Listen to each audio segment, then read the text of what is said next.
Assalamualaikum warahmatullahi wabarakatuh. Kembali lagi bersama saya Asriana Harahap.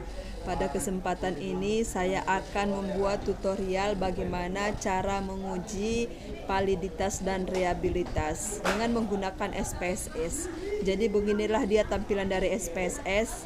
Sebelum kita masuk ke tampilan ini, saya telah membuat video saya sebelumnya bagaimana cara mendownload gratis aplikasi SPSS. Jadi uji validitas person product moment berguna untuk mengetahui kevalidan atau kesesuaian kuesioner yang digunakan oleh peneliti dalam mengukur dan memperoleh data penelitian dari para responden. Jadi, dasar pengambilan uji validitas person yang pertama, apabila nilai hitung lebih besar daripada R tabel, dan yang kedua, jika R hitung lebih kecil daripada R tabel dikatakan tidak valid. Untuk mempermudah kita mengetahui apakah tesnya valid atau tidak, kita langsung saja. Yang pertama, kita menyiapkan data ataupun nilai sudah berbentuk Excel. Jadi seperti ini dia. Di sini saya mempunyai 30 responden yang telah mengisi data pada angket saya. Di sini ada 30 responden. Saya copy, Ctrl A, Ctrl C. Setelah saya copy, saya pindahkan ke SPSS biar tidak mengetik satu-satu lagi. Saya Ctrl P.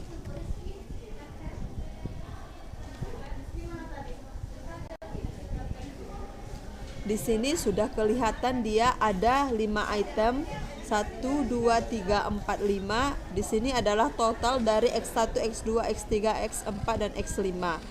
Cara mengubah VAR00 ini kita lihat dari variabel view.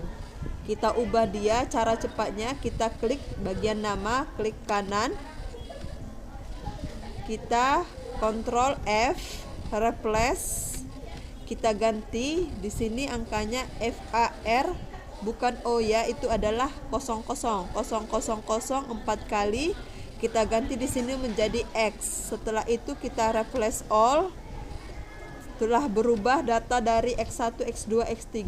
Di X6 ini saya ubah menjadi total. Setelah kita ubah di variabel view, selanjutnya kita ke data view. Maka akan seperti ini dia tampilannya di data view. Di sini saya mempunyai 30 responden. Dikatakan valid apabila R hitung lebih besar daripada R tabel. Cara melihat R tabel pada N yang 30 orang ataupun 30 responden ini kita lihat di tabel product moment. Jadi di sini saya memiliki tabel nilai R product moment yang mana taraf signifikannya ada dari 5% dan 10%. Biasanya yang kita gunakan itu yang taraf signifikan 5%. Di sini saya menggunakan responden sebanyak 30 orang. Jadi ketika respondennya sebanyak 30 orang, kita lihat banyak N-nya. Misalnya di sini N-nya ada 30.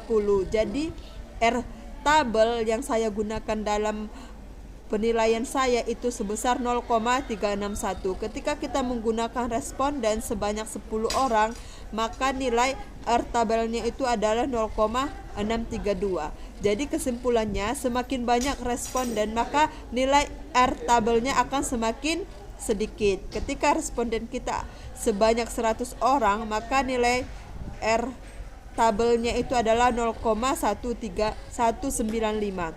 Kita simpan dulu karena kita memiliki N ataupun respondennya sebanyak 30 orang, maka nilai R tabel kita sebesar 0,361. Kita langsung saja ke aplikasi SPSS-nya. Kita buka. Cara untuk menghitung validitas suatu tes, kita langsung ke analyze, correlate, dan bivariate. Setelah itu kita Ctrl A seluruh datanya, kita pindahkan ke variabel yang sebelah kanan. Pastikan diversionnya ini centang dan two tiled. Setelah itu kita klik OK. Setelah kita klik OK, maka akan muncul dia nilai R hitung pada X1, X2, X3, X4 dan X5 di mana respondennya sebanyak 30 orang. Di sini pada X1 nilai R hitungnya adalah 0,903, sementara tadi R tabel kita adalah 0,361. Maka X1 valid, X2 valid, X3 valid. Di sini saya kecilkan dulu biar kelihatan dia R hitung yang telah kita lihat tadi. Kita buka R hitungnya. Saya kecilkan lagi di R hitung, yang mana respondennya sebanyak 30 orang. Inilah dia hasilnya. Tadi kita punya N-nya 30, 0,361, di mana pada X1 0,903. X1-nya valid, X2-nya juga valid, X3 juga valid, X4 juga valid, dan X5 juga valid. Jadi kelima soal kita ini semuanya valid ataupun signifikan. Jadi kelima soal ini sudah valid. Selanjutnya untuk menghitung reliabilitas kita masih bisa menggunakan data ini. Kita klik analyze, scale, dan reliability analysis. Di sini beda dengan validitas. Kalau validitas semua kita kontrol A pindah ke kanan. Kalau di dalam reliabilitas ini totalnya kita kembalikan ke kiri. Setelah kita kembalikan total ke kiri, kita pastikan statistiknya ini kita centang di bagian scale, if item delete. Selanjutnya kita centang di exclude dan kita continue. Setelah continue, pastikan modelnya ini berbentuk alpha. Setelah itu kita oke.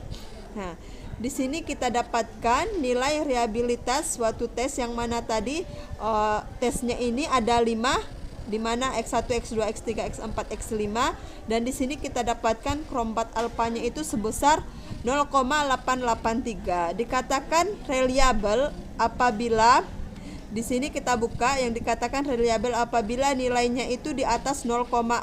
Jadi di sini kita telah mendapatkan uji validitas itu sebesar 0,883. Jadi ketika uji validitasnya sudah di atas 0,6 sudah dikatakan baik ataupun tinggi. Kita mendapatkan di sini 0,883. Jadi interpretasinya dikategorikan tinggi.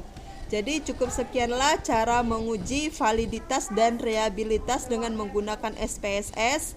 Kurang dan lebihnya saya mohon maaf. Sekian dari saya. Wassalamualaikum warahmatullahi wabarakatuh.